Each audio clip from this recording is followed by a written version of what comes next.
Tere! Olen Eli Maajärv ja räägime täna sellest, mis praeguses kriisiolukorras positiivset võiks olla. Igal nähtusel on kaks külge. On öö ja päev, on suvi ja talv ja nii edasi. Kas need küljed on positiivsed või negatiivsed, selle hinnangu anname me inimestena igaüks ise. Minu nägemuses on praeguse olukorra üks positiivne külg see, et enamusel inimestest on tekkinud vaba aega. Ja võib olla probleem, kuidas seda aega sisustada. Pakun enda poolt mõne võimaluse.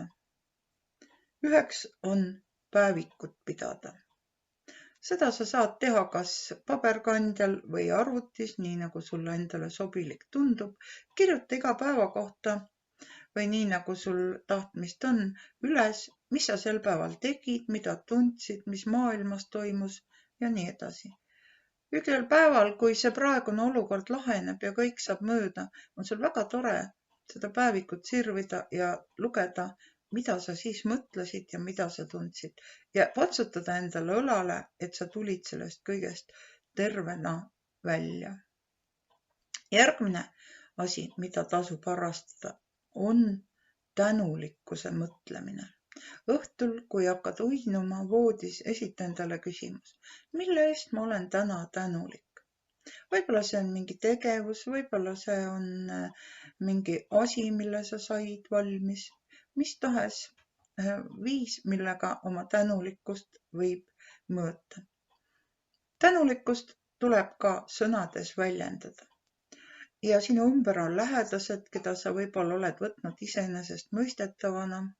Praegune kriis aga näitab, et miski ei ole iseenesest mõistetav ja kui habras võib olla elu. Sellepärast ütle ka oma lähedastele, et sa oled neile tänulik ja ütle, mille eest sa seda oled. See on väga võimas tunne, mis teie mõlema hinge rõõmsaks teeb. Tänulik tuleb olla ka iseendale. Kui siiski on aga sinu muremõtetel nii palju jõudu, et nad ei lase sul olla ja sa tunned ärevust ja ängistust, siis otsi abi. Abi sa võid saada kellegi käest, kes sind kuulab, ilma hukka mõistmata. Abi aga saad leida ka internetist, näiteks lehekülg peaasi.ee, kust sa saad lugeda palju kasulikku infot, kuidas ennast aidata.